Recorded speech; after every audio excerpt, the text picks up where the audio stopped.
Should you buy or scale your real estate portfolio during a volatile market like it is in 2025? Hello, my name is Lorillia Brown Phillips, and I am the host of the Never Lose a Deal podcast. Here at this podcast, I discuss creative financing strategies for you to scale and expand your real estate portfolio. And so that is why I thought this topic would be a great topic. Now, let me just give you some context of where we are at during the filming of me doing this video. Currently, right now, we're in a very sensitive and volatile market. And so there are a group of people who say this is a good time to get started in real estate. And then there is a group of people who say, hey, you know what? I'm going to sit it out. And what I have realized in my years of being involved in real estate is I have seen some of the greatest opportunities during a time of uncertainty. I've shared this story many times before, and I will continue sharing it.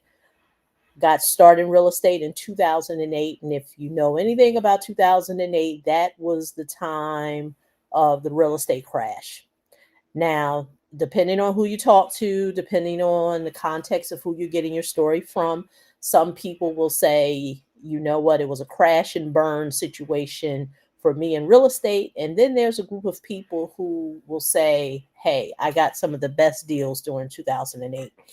And I say that now that we are in a market like today, there are some same people who are still having those same types of conversations and that same type of sentiment.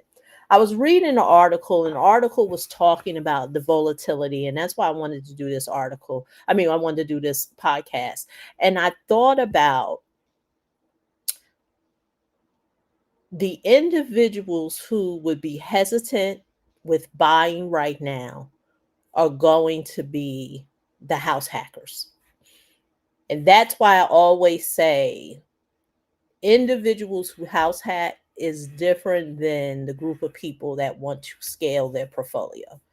Because a lot of times with house hacking, and I know I'm going to piss a lot of people off because I get it, a lot of people have built wealth doing the house hacking um, strategy, but it doesn't take any type of expertise to buy a property right off the MLS or what have you, get a mortgage, and own it. Doesn't take no type of expertise.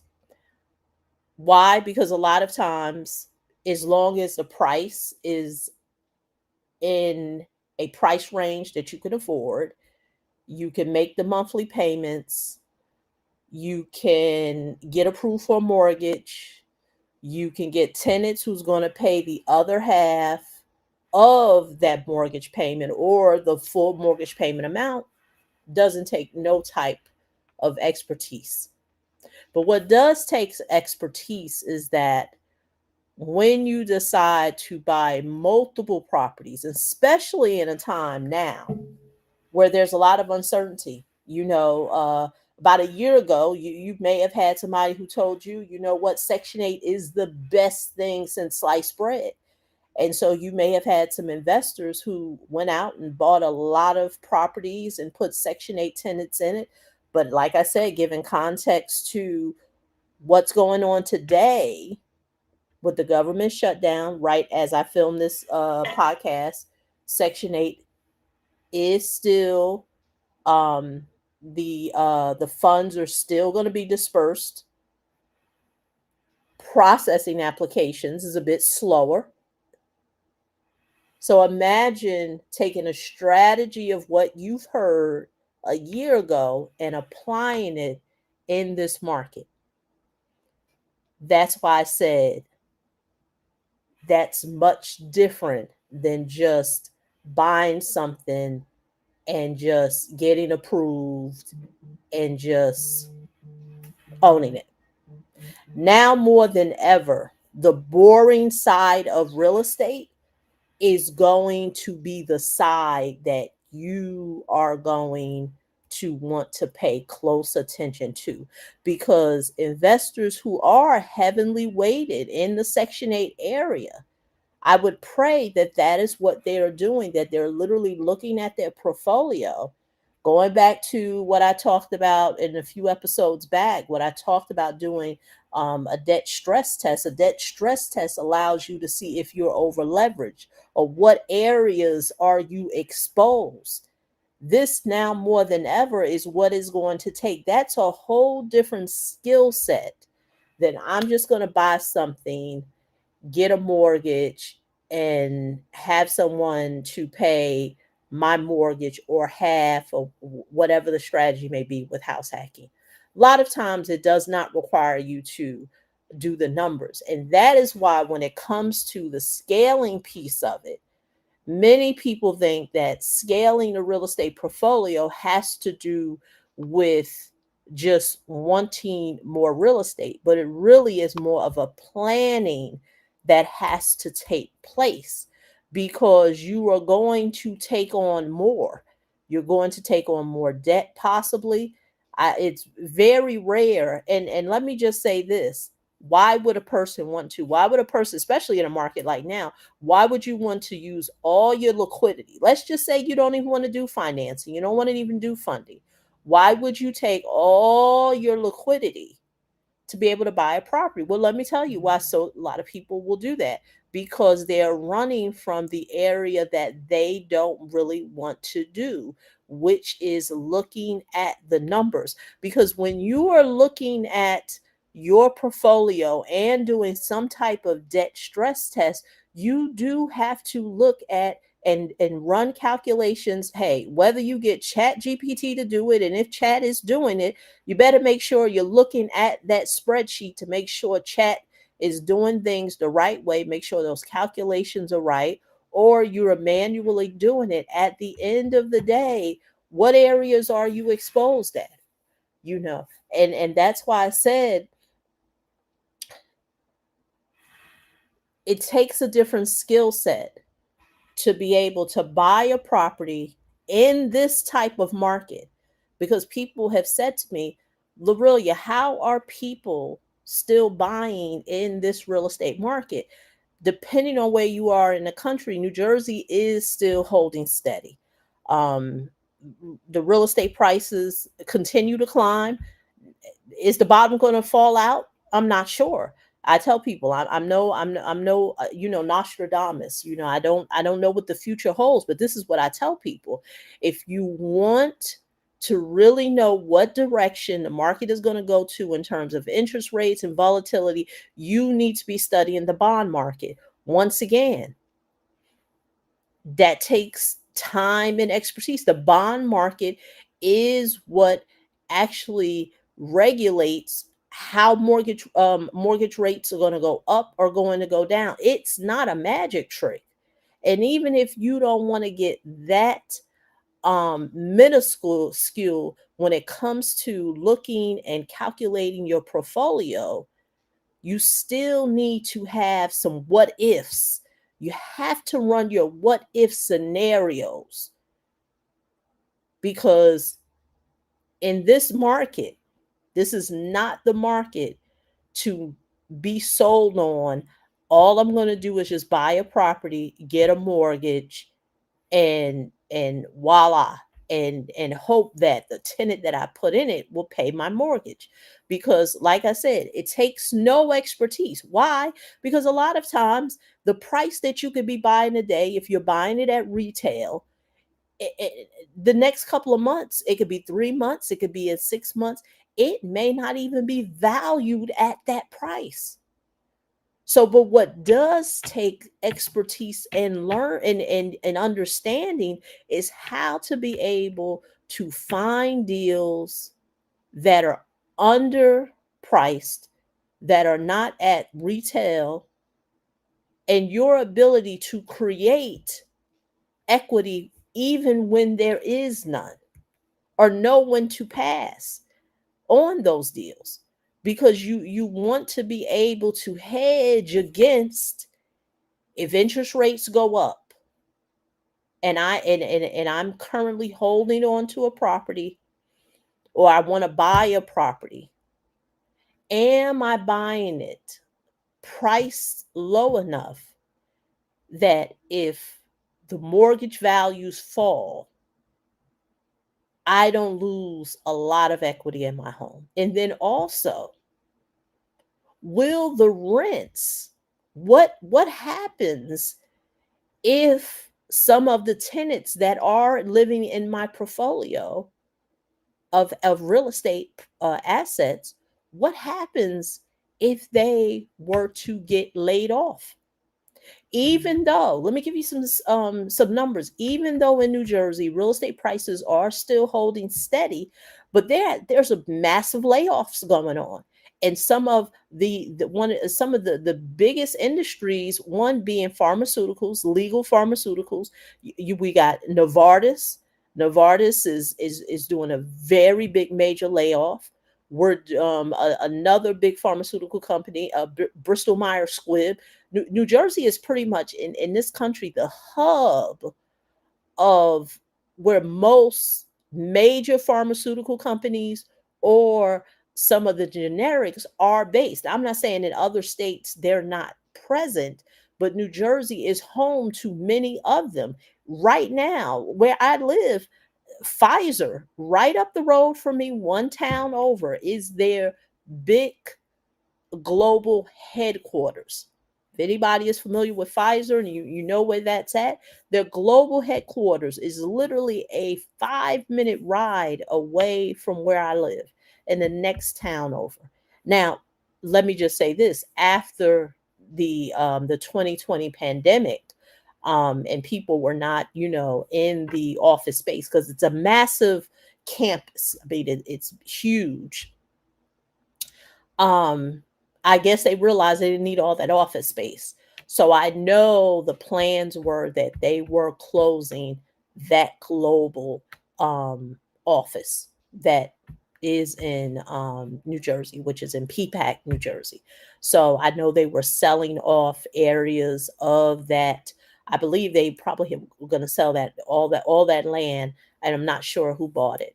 But I say all that to say, relating that to real estate, um, much different than the house hacker. Not knocking house hacking, but a lot of people think house hacking is the same as scaling and expanding a real estate portfolio. And it's the furthest thing from the truth. Can house hacking get you there? Yes, but they're not the same. I don't let the internet fool you. They will have you believing that house hacking is scaling, and it's not. Scaling really does involve, if done right, really looking at different areas of the portfolio and being able to say, what is it that you are looking to do? Are you looking to create more income, save on taxes, whatever the case may be, plan for retirement, and how buying that real estate and expanding that portfolio is going to help you in I just named just a few areas. So I say that to say, in 2025, October, like I said, as I film this, 15 days, or should I say 14 days, since the government shut down.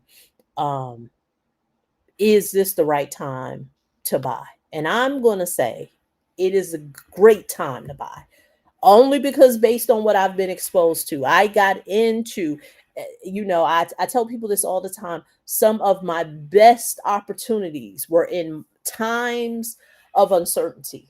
2008, and then even in 2020, when a lot of times when I do my trainings, I show people, because I'm a person who's going to show receipts.